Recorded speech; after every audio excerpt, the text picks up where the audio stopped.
I mean, yeah. So he goes by. He's Mr. Cop. So does he put on makeup before he molests the horse? Hey, there's a guy who used to slash. What did you say? Were you going to slash the price? Or you slash the price? You know what? I just put that together just now. Rip, torn. Oh my god! Welcome to The Good, the Bad, and the Sequel. This is the movie podcast where we're talking sequels, and we do it in two parts. The first, an interview with an actor or someone involved that makes the film worth watching, and the second, a discussion of the sequel, what they got right, what they got wrong, and how it could have been better. And I wanted to start our 3-year anniversary with that because I listened to a promo from 3 years ago today when we're recording this, which is March 10th. Our 3-year anniversary is on Monday, March 14th.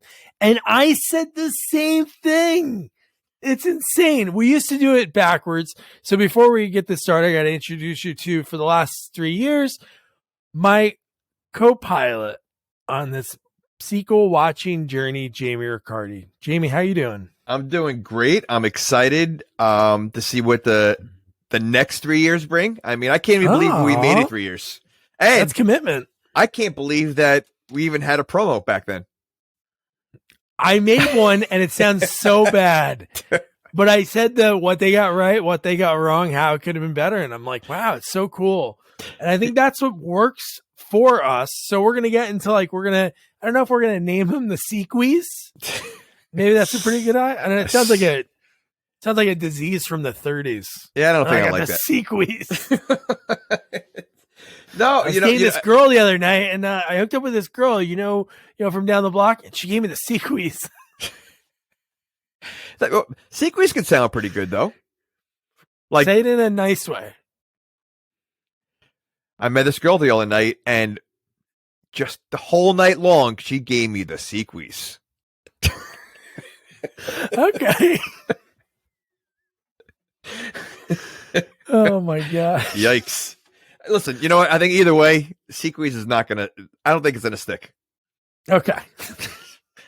It's a placeholder for nothing that I'm gonna edit out, so that might be it.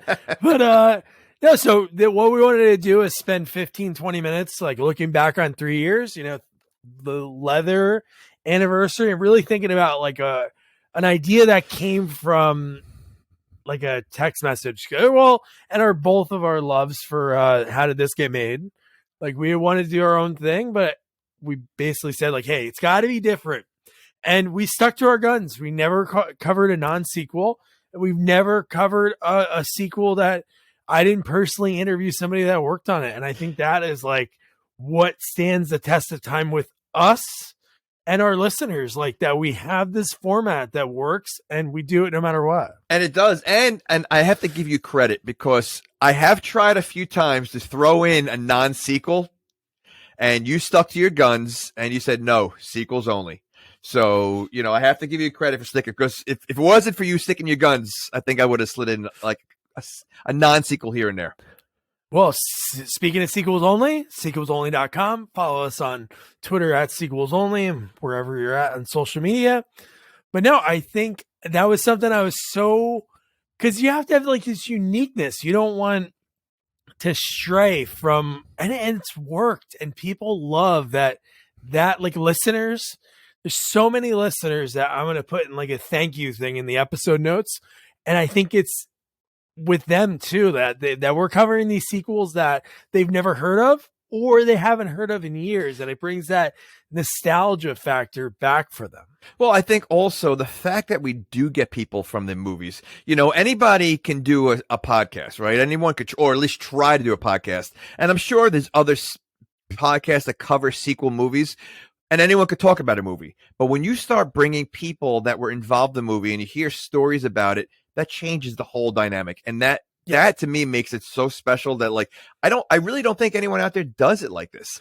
And no one. No one. So I think that's a big part of it. And I think it's awesome. I mean, I never expected in 3 years to get some of the people that we did. So it just shows you just the hard work that, really, we both put in, but what you put in and how we get this. I mean, it's awesome. Well, thank you. No, it's a team effort because I don't know if I would have that same drive if I didn't have someone else as excited. Like when we have like, not like we have like a gravitas that people will be like, oh man, I want to do that show. Just we were smart about it, planning ahead. But then also, I think there are some people that are like, when we reach out to them, it's not like they know who we are, but they see like, oh, they talked to blank, blank, and blank. They're like, I just got done, talking with Patrick Yamuki from the next sequel that we're reviewing, Ghoulies Go to College. And we've talked to so many people that he worked with and respect. So for him, maybe he was going to do it no matter what. Or he was like, oh man, they worked with blank, blank, and blank. Oh, I worked with them. Well, I think I think we're at the point now that we can actually name drop, and which is pretty cool. In the beginning, and again, it shows you where we started from. When we first started doing this, we had nobody. So we actually got humble people that came, that were willing to, be interviewed when we didn't even have anyone we've interviewed before. And they still were willing to do it. So, give a lot of credit. And, yeah. So let's get into the Sequeies. 3 years. We have a certain amount of categories because we want this, you're listening to this on Monday on your drive to work, a little 15-20 minute chunk of sequel talk. And I guess where do we start? What's your first category? Do you want to pick? I'm going to go with the most annoying character that we've covered. Ooh. Yeah. And I think you're going to know who I picked.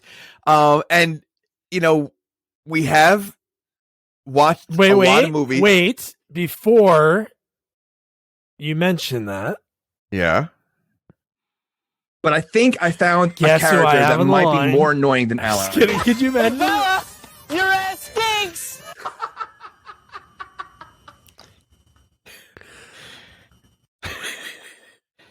Is it one of those or is it a recent one? Is it Julio? You know what? It's funny that you showed that clip because I am going to go with Brian Ryan.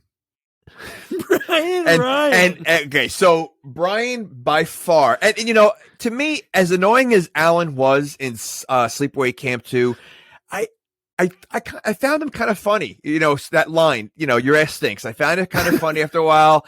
It just, to me, Brian was the most annoying. He was an overactor in such a bad movie. He just again, I wanted him to die in the movie, and he never died. It's like one of those characters where he just took up too much screen time. And to me, the fact that I was calling him Ryan the whole time, and you had to correct me, that wasn't a gimmick. I really thought his name was Ryan. So that shows you how little I cared about him. So I'm trying to think. Alan is definitely the first one that comes to mind. I don't know if there's another one that we've covered that is even for me personally in the realm of like, oh, I wish they were like not in the movie or. So I have to go with Alan. Wow, and he's like the final boy. Yeah, it's funny. Those are the two names that came up multiple times through a lot of our reviews. Yes. So I mean, I'm not surprised those are the two finalists. Okay. So sticking with characters, okay, we just talked about least favorite or most annoying. Do you have a favorite character? I do, and it's actually a recent movie. I'm going with Alan. I'm going with Alan in The Hangover 3. To me, he controlled that whole movie. I think in the whole series alone, Alan was so funny in every single. I don't think there was a scene that Alan was in that Zach Galifianakis was in that was not funny. And I think without him, the movie is not as funny. And I think anyone could play the other roles. I don't think anyone else could have played Alan the way Zach Galifianakis did. So I have to go with Alan as my favorite character we covered. Wow, that is good. So I wish I could have like two Sequeies to get out, but I think honestly my favorite one, I think it's the connection too with it, is nobody's as mean as Gene. Mean Gene from Meatball Story being like one of our first sequels that we ever covered, and in the top first 5 interviews I ever did. man, there's nothing that beats that for me, because his character, the fact that he threw a blind guy who was supposedly looking at his sister, but you think it's his main squeeze because he says, "Stop staring at my main squeeze," Shannon Tweed, but it's really his sister, which is weird. But just the way he just throws a blind guy and his dog out of a window. And again, he's another character that in the movie, you take him out, that movie, it falls flat. He definitely makes that. I'm surprised you didn't go with Charles Bronson.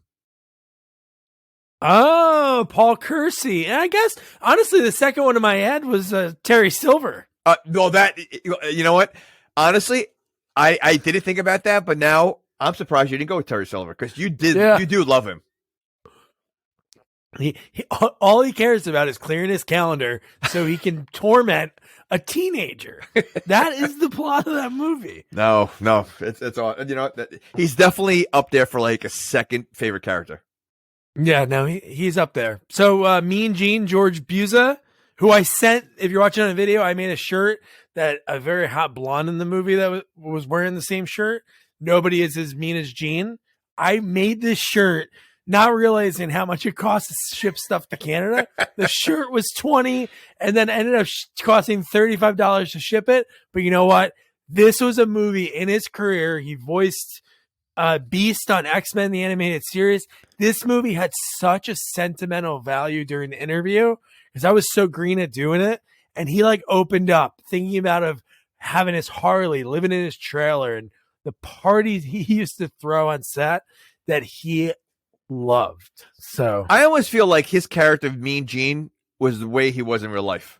Like he was just a fun, beer drinking, fun guy. Yeah.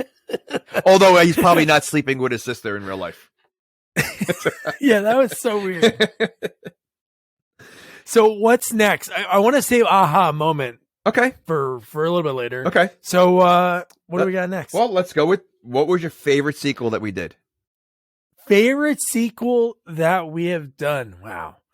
So me personally, and I think because I told you, and to be honest with you, my white whale of a sequel, I have a few, and one I am gonna get somebody for it. Return of the Killer Tomatoes is like a white whale sequel of mine too. But my first one was Death Wish 3. I love that movie. I watched it with my dad on WPIX so many times as a kid, which is a different movie when you watch it with all the stuff in it. But that was one movie. The fact that you were able to get, I think within a week, the Giggler, Kirk Taylor, which is going to be part of another answer that I have later. He's going to get a sequel. So I'll send him maybe two. Maybe he gets two sequels. But I would have to say Death Wish 3. I think overall, just everything involved with it for me. That's awesome. And, I got to tell you, I have to thank you because I never seen any of the Death Wishes until we did the podcast. So, yeah. So, yeah. And yeah, you know what? Getting the Giggler, it's funny. Anyone I talk to about Death Wish, they all mention the Giggler. He's such an iconic character. And, he's not even in the movie that long, but he had such a presence that everybody remembers that character. So it's pretty awesome. So I'm going to go with Ace Ventura: When Nature Calls. And it's, to me, it's one of the few sequels that is better than the original, I think. 100%. And I've seen that movie so many times. It's a movie that if it's on TV, I'm going to watch it again. I can quote almost every line in the movie. Every scene is funny. And, it's just the overall, one of Jim Carrey's, I think, best, movies he did. And, I go with, even though Die Hard 2 is up there, I don't know if I watch it as many times as Ace Ventura, so I go with Ace Ventura. I would say out of all the sequels, because I think we're on, pretty sure this would be 79 or 80, maybe, when Ghoulies comes out next. But honestly, there's only been a couple, which I know we're going to get into worse ones soon. There's only been really a couple that were really hard to trudge through. But other than that, you're right, the Die Hard 2, the Rambo, even X-Men 2. And that was almost up there with Ace Ventura. X-Men 2 is awesome. So it was almost up there with that one. And Friday the 13th. Have an opportunity to cover like the best in the franchises that we've covered, like the Friday the 13th Part 4. Halloween 4 is a great Halloween movie. And again, another one for me, a Hallmark movie, Jason Takes Manhattan. That is like USA Up All Night, Rhonda Shear. Like that is part of my childhood. And the fact that we were able to, now looking back on, the first person I talked to for that was Michael Benyere, who played one of the thugs in the city. And then a couple months later, then the writer, I should have all their names up. Tiffany Paulson, Susie Donaldson, boom. And then just the fact that Ken Kirzinger, who was Kane's double in that movie, stunt coordinator. And then even, I'm trying to think who I just talked to not that long ago that had like a really small, the guy for Purge Anarchy. He had like a very small role. He played like trainer. But all these people that are connected to that movie is just phenomenal. And we got like the stars, a lot of them. And what's cool, again, I'm not a horror fan and I've watched a lot of horror movies. We've actually we've interviewed Leatherface and Jason. Yeah. So my white whale is trying to get Robert. I've been trying to get him, we obviously need a Michael Myers and a Robert, and we're set. So, we'll see. Maybe even Pinhead. I've been trying to get him too. Maybe get Pinhead, but we did get the Chattering Cenobite. So we did. So we got that going for us. Pretty cool. All right. So worst sequel. I think we might be on the same page. I think we are going to be on the same page. Are you thinking recent? I'm not giving you my clues yet. Well, I'm going to say the worst sequel. Like, just thinking back of, maybe it's because it was really early on, but it's funny. It's our first sequel, Son of the Mask. Because I really think back, there was only like one redeeming quality of that movie. Oof. Was the neighbor that turned into a nose, and it was the nosy neighbor. I don't remember anything else other than the dog trying to kill the kid. That's a bold pick. It really is, because, yes, in the beginning, it was the worst movie for a long time. I mean, it carried itself, for a while. But going through Terror Tunes, going through Talking Pony, going through Mirror Mirror, I don't think The Mask is that bad compared to those three. So, I had a tough choice between those three. I mean, Terror Tunes is such a bizarre movie. It's bad. It's pretty bad, but it just, Mirror Mirror for me. It's a recent movie. I hated it. I absolutely hated it. And again, I really didn't like Talking Pony, but I have to go Mirror Mirror. It was just a bizarre movie. It was stupid and really bad acting. So, and I really think there's no script in that movie. So, I have to go Mirror Mirror. No, that's definitely up there. No, and then, like, again, Talking Pony, I think it was funny when we talked about that. When we talked about that movie, obviously it's a horse in the movie, a different horse on the cover of the poster, which is insane.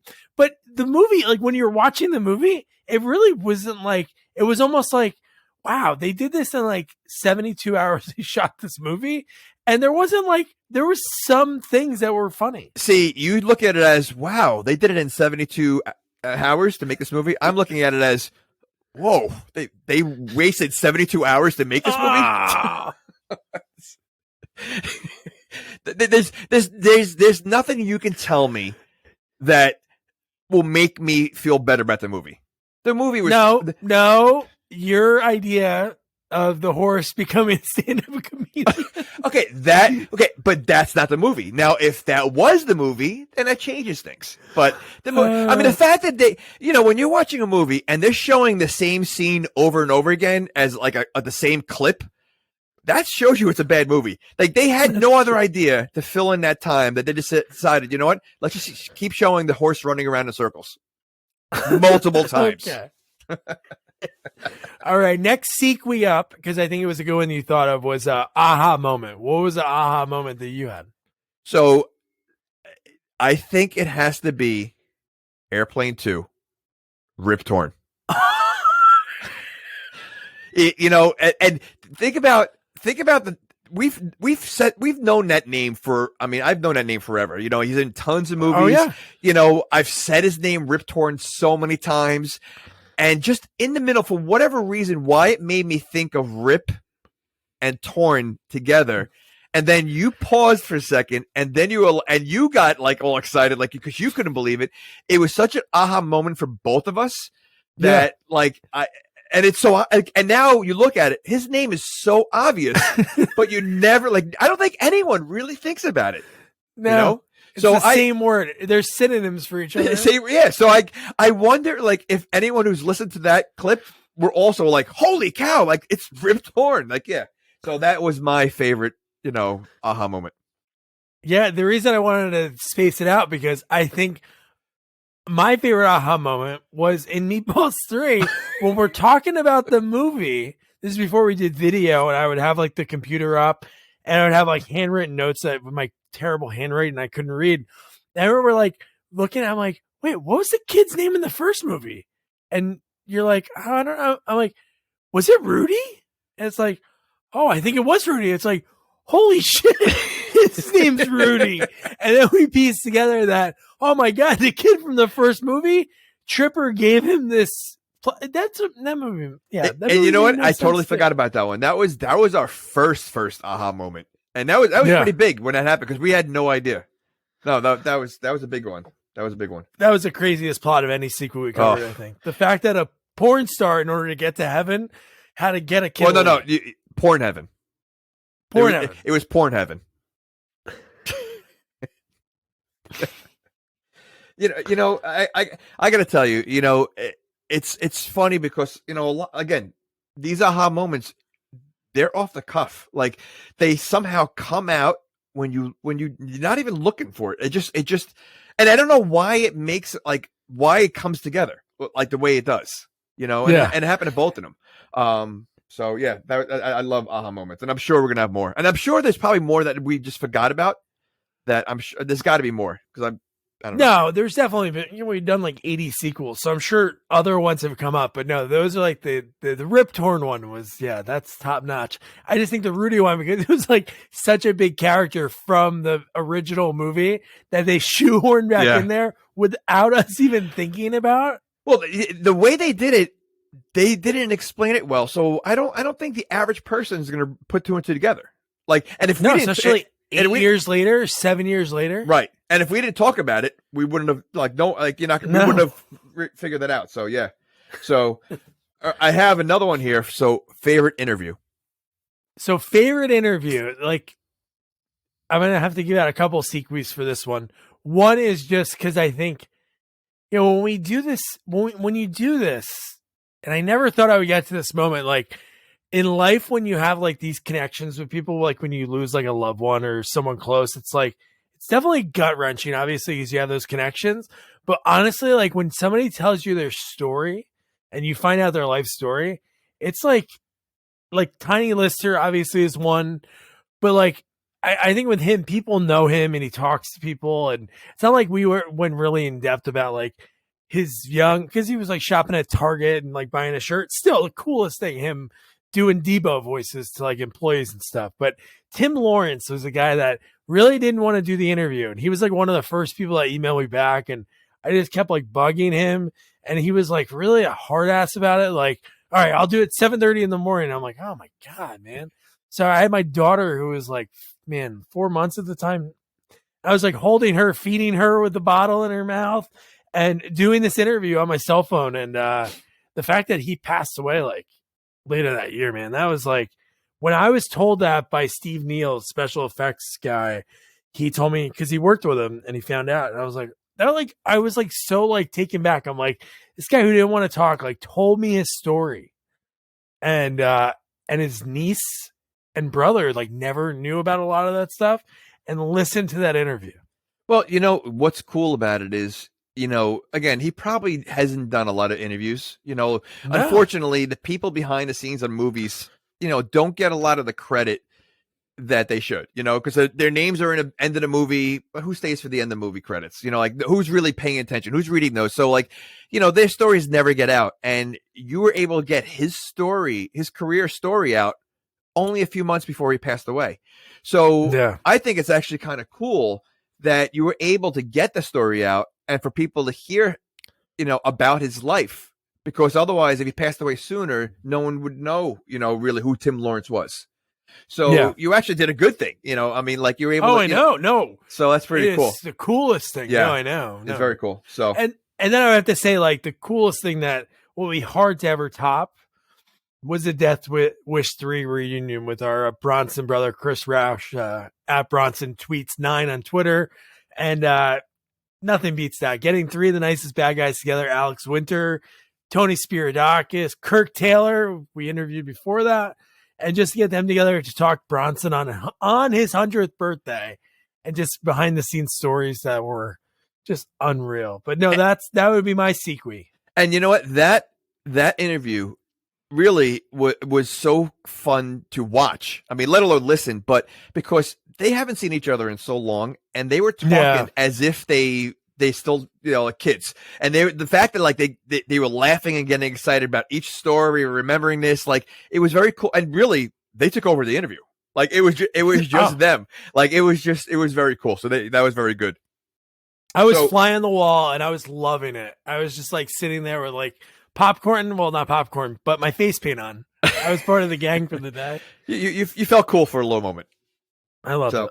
And now what do you got? So I think you'd be surprised at my answer. So I have a kind of a two-parter. So the first one, you're going to be surprised by this, I think, but I think my favorite interview that you did was Fern Champion. Oh, nice. And Fern. I think, because she, first of all, she was an awesome person to hear her stories, but the way she was just so cool, the way she like joked around and just how she is, and like I just thought it was a very entertaining interview with her, and she was like just so cool. And I know everybody in Hollywood knows her, like she's such a big name, and I just think it was a fun interview. So I really like that one. But I have to give props out to 2 people, Vanessa Angel and Sean Kanan, just because those 2 interviews were also great, but away from the interview, they are the most humble people. I mean, every once in a while I'll reach out to both of them, ask them what they're doing or what's going on, and they respond right away. They talk, and they're so cool about just what we're doing. And, and I think that's awesome. You hear so many stories about people in Hollywood, how like stuck up they are. And, these 2 are so not, but in reality, really everybody you did interview has been humble. I mean, like everybody, I bet you there's every single person we interviewed, if we reached out to them just to say something to them, they would totally respond. And I think that's so cool. And I think that's, but I would say, those 2 are my favorite people that you've interviewed. Yeah. And one that I fell in love with for an hour was Kathleen Kinmont. She was great. I love talking to her. But no, I would say 2 people in the same realm, like not like the same realm if I would reach out, but like Stuart Fratkin, Teen Wolf 2, and they came from outer space ski school. He would like reach out to me, like I would listen to that one. But Michael Benyere, second time I mentioned his name, he would listen and he's like, man, you're like doing like the inside baseball, like getting these people to tell their stories. And I'm like, man, that was so cool. And just for him to do it out of nowhere, like not like I messaged him first. So those are really cool things that were great besides listener feedback and stuff like that. Well, I also want to add that, one of another favorite that really got us going when we realized that, it was more than just having fun. Like we're actually got something cool going, is when you got William Sadler. To me, that was the starting point of just moving in a forward direction. We interviewed a lot of people before that and they all were great, but William Sadler was the first, I would say, big name that we got, big character. Like everybody, if you don't know his name, you definitely know his face. I mean, he was in so many iconic movies, and I think that was our jumpstart. So I would say that was one of the best interviews for our podcast. I totally agree. And I would say like there's like so many along the way. All of them are great. But I would say Sadler, Robert Hayes, Eric Roberts. Wells, Eric Roberts and Eliza. Just these people that were like these jumping points that other people were like, hey, man, they not even the fact that they would retweet it and share it with people, which was amazing, but other actors would be like, hey, because that's the most important thing. It's not like at the end of the day when you and I get to a certain amount of lists, we can't get bigger mansions than we have right now. It'd be like against the law. So, well, maybe. Well, you think you can get a bigger mansion? Oh, easily. Dude, okay. Your mansion could fit inside my mansion. Oh, man. But you get a better agent. No, yeah, I'm working with Fern. Smart. One thing I don't know if I'm thanking you or actually mad at you, but all these horror movies, I'm still not a horror fan. And I'm forced to watch a lot of these horrors. Again, I'm not sure I'm thanking you for making me watch movies I've never seen before that I have to, or, breaking me into it, knowing that they're not as bad as I thought they would be, as in, scary and gross. So. Well, I'm happy that I showed you some of the ones that I'm surprised you never saw, like Halloween 4, but I'm sorry for Child's Play 3. That's probably the worst movie. I should have said that one. No, again, it's listen, you're not going to get worse than Talking Pony and Mirror. So, or Mirror Bleeding. Yeah. Yeah. I mean, and I never seen any of the Halloweens. I never saw any of the Hellraisers. I never saw any of the Child Plays. So, this has definitely brought me into a whole new world. And I mean, our biggest fan base is definitely horror. So, the Texas Chainsaw, I never saw any of them. So yeah, it's definitely opened up a new world for me. Before we finish this 3-year anniversary, we're thanking so many people. And obviously we want to thank the listeners, our guest reviewers, which are so many of them, like Egan, our horror expert, our action sequel expert, Andrew, I Got the Powers, our creature expert, Nick Sperdone, who's going to be on for the Ghoulies. And we have obviously Amy, I'm trying to think even the one-offs that we've had. Gina. She's our Karate Kid expert. And we made her watch Jason Goes to Hell when Jason is shaving a guy. Her first Friday the 13th. Oh, that's terrible. It's not a good one to start with. Oh my gosh. Yeah, but Tom Campanella, and there's probably a few other like one-offs along the way that we had people come. Oh, my buddy Tom. But I think the coolest one was Brittany Amber, because we interviewed her. She shares us. She likes our stuff all the time.